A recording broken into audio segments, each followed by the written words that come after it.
How to become a successful yoga teacher. That is what we're going to be talking about today.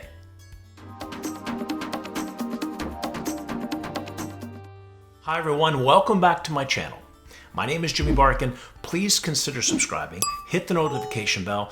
Anytime you're enjoying the video, please hit that like button. It really helps to boost it up into the algorithm, and I appreciate that.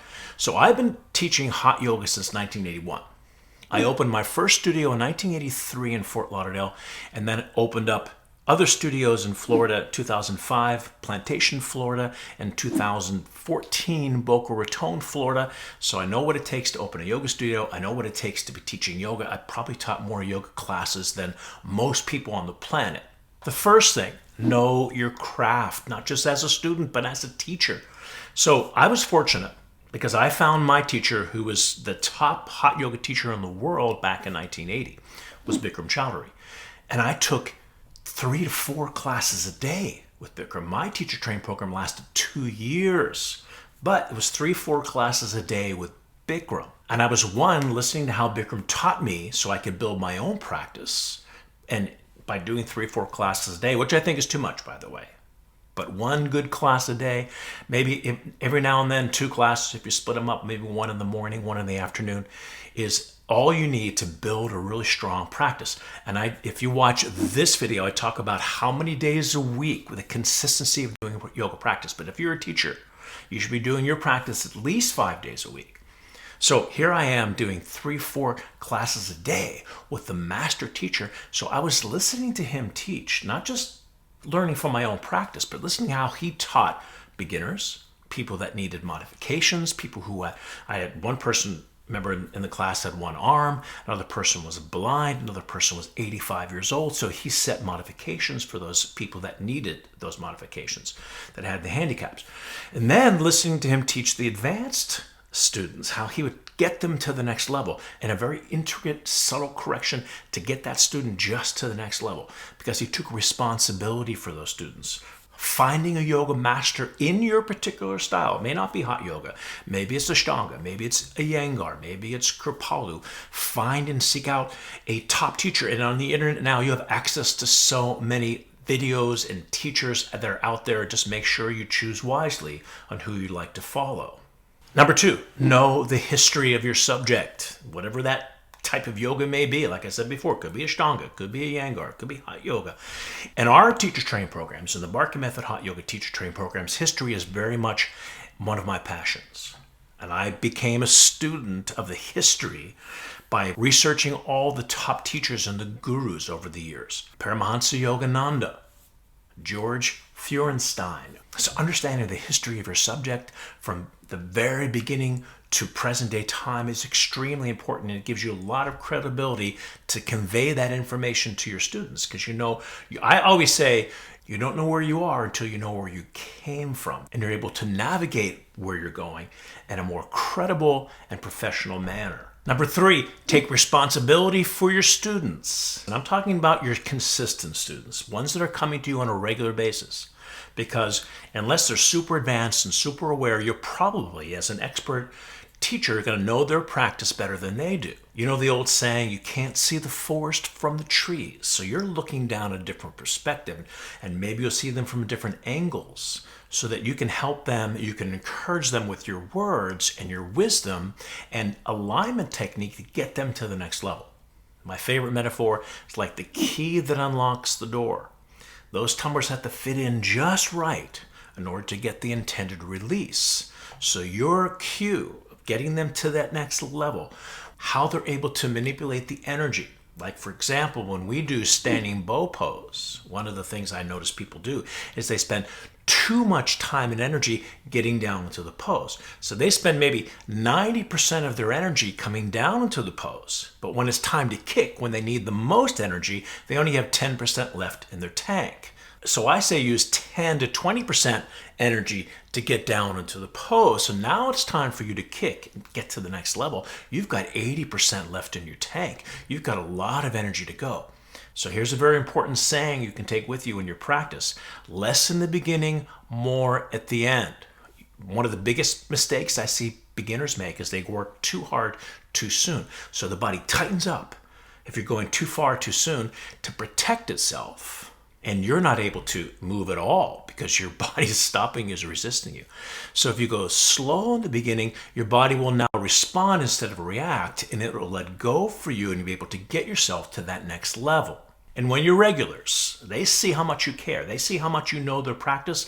You're going to have that synergy between student and teacher, the proper cue. When you critique, when you encourage, there's really a fine line between the two. You don't want to be constantly making them wrong.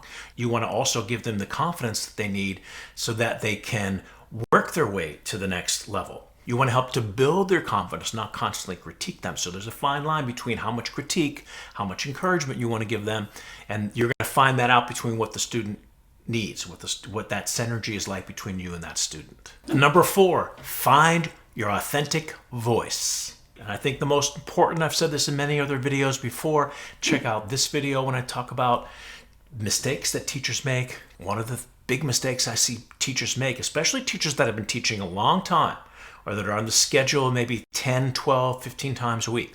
It's very easy to get stuck in a pattern, a repeated pattern of speech. And what's important as a yoga teacher, and I say this so much, is to break that pattern all the time. Because if you're in a constant repetitive pattern, your people are going to tune you out. Have you ever been on an airplane and you listen to the flight attendant talk about what is going on with their seatbelt? So many times you can hear the difference between somebody that's in a pattern or somebody, and they even teach you to go into that pattern, or somebody that's authentic. So in the Bikram Method Hot Yoga teacher training programs, especially in our online course, one of the main things that I work on with students is coaching them to find that authentic voice, to find that authentic tone. So that, and this is going to set you apart, because when you're finding your authentic voice, nobody can copy that. That's who you are. And it can be vulnerable to express who you are in that classroom. But if you're in a constant repeated tone, if you're trying to copy somebody, another teacher that you've heard, and you're speaking in a repetitive pattern of speech, people are, 1, are going to tune you out, 2, they're really not going to hear what you're going to say, and 3, you're not going to have an effective impact on them and on their practice, or on the yoga room in general. They may see you just as an exercise teacher, and they hear your commands. Maybe you have a really good voice. Maybe they like the way that the voice sounds, but when you can break the pattern, now you're going to go from good to great. Now you're going to go to non-effective to effective, because now you're going to touch them from your heart. Here's an example. Let's say we're doing a posture like half moon pose. And I say, interlace your fingers, index finger released. Take a deep breath in, push your body to the right, push your hips to the left, get the chest to come out, bring your arms to come back. I'm in a repeated pattern of speech. And if you talk like that for 75 or 90 minutes, you will lose your students. And I'm not saying not have that pattern of speech, because a repetitive pattern will help you in the transitions. But here's where you can now become authentic. So let's say you start in the same way. Your hips are going left, your arms are reaching right, the chest is opening out. And if you have the palm grip, you want to get the base of the palms together, because when you get the base of the palms together, that's going to get into your shoulders. If your hands are separated, you're not going to get that same release. Do you hear what I'm saying? Not what I'm saying, how I said it. All of a sudden, it seemed like I was just talking to you. If you can get that tone into a classroom of 25 people, and it will seem like you're talking just to that one person. In the history of yoga, one of the most famous of all god and goddesses in India is Krishna, and Krishna plays his flute. And the symbolism of Krishna playing the flute, as he plays his flute to his disciples, especially the gopis, were the cowgirls, because he was the cow shepherd. As he's playing his flute, the gopis were thinking that he was playing just to them. And the metaphor is when you're praying to God or you're meditating to God, you have the illusion that it's just between you and God. So in the classroom, I'm not saying the teacher's God, but in the classroom, the leader of the class, when he's authentic in his tone, when he's authentic in giving you a bullet point that has meaning and passion, then you're going to get their ear. They may even just turn. And that's happened to me so many times. They actually turn to look at me because they think I'm actually talking to them. And that's the point that I'm making. That's the idea you want to get, that you can grab their attention through finding your authentic voice and tone. And it's not easy to do. You have to practice it. In fact, One of the things that I love to do on my teacher training program is coaching my teachers to find that authentic voice. We go over and over and over again until we can bring it out. And that's what I do in my teacher training programs, live and also online. So if you're interested in applying for the Barkan Method teacher training program, we'd love to have you join the family. There are applications in the description below. So now if you're interested in taking class with me every day and you don't live locally, you don't live in South Florida, we created the Barkan Method on-demand membership, where now we have over 300 classes of me teaching you. And you can do the same thing. You can listen to how I teach, listen to how I cue, listen to the modifications, listen to the amplifications. Click the link below in the description. You can get a 7-day free trial and see if it works for you. All recorded in HD, all recorded in great sound. So let's sum it up. 1, know your craft, not just as a student, but also as a teacher. Seek out the best teachers. If you don't have access to them in your hometown, go on the internet. If you're a hot yoga student teacher, I have lots of free content on YouTube. But if you're interested in studying with me directly and being coached by me directly, once again, there are applications down below. We'd love to have you join us.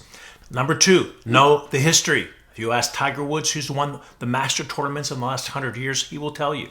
If you ask LeBron James, who's won the NBA championships in the last 100 years, he will tell you. I don't know if NBA has been around for 100 years.